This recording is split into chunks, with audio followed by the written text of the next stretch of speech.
Right, Chris Midge of Ultravox, welcome to the show, welcome to Australia, welcome to Countdown.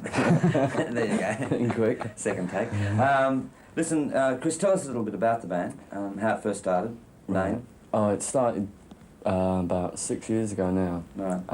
And the name was, it's basically a name we thought of, and the record company hated it so much that we decided it's definitely got to be the name for the band. Yeah. We sort of were always a little bit out of time with everything else that was going on, you know. So although we was like the punk thing was contemporary to us, we was never actually involved with it, you know, as such.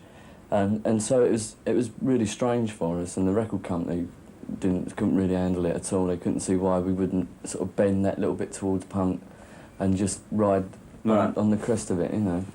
So we decided to more or less always try and maintain our own way the whole time. The first thing that happened in '77 when the punk thing emerged was there was meant to be no rules and you do exactly what you want. Basically. But that was rubbish because, you know, the first rule was you had to be stereotyped, you had to look like a punk, you had to sound like a punk. Yeah. So that was really limited. Now all that's dead and gone. All these bands, all these musicians who were holding themselves back to be part of a fashion have now emerged. They're writing really good music. There's a lot of really good new bands about. There's a whole new movement started up with like Spandau Ballet, Visage, Ultravox. There's a whole new style evolved around that. A whole new fashion scene. A whole new. There's a lot of clubs now. All the violence things disappeared, I'm glad to say. Right. Kids are into dressing up and just going out and having a good time. Well, this is what Spandau Ballet was saying, of where, like, you know, it's back to sort of like people being proud of what they're wearing, you know, their clothes, the fashions and everything like that.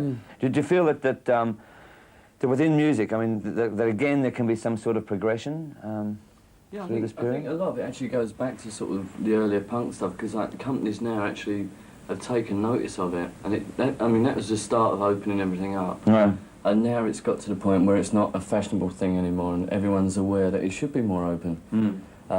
Like before Christmas, there were one in the English charts. There wasn't one disco song, which has been like the first Christmas for 10 years or something, you know. I wish you luck for the rest of '81. I mean, you've hit up with a really good start. You can't do much better than the first couple of weeks and have a hit single in the charts, can you?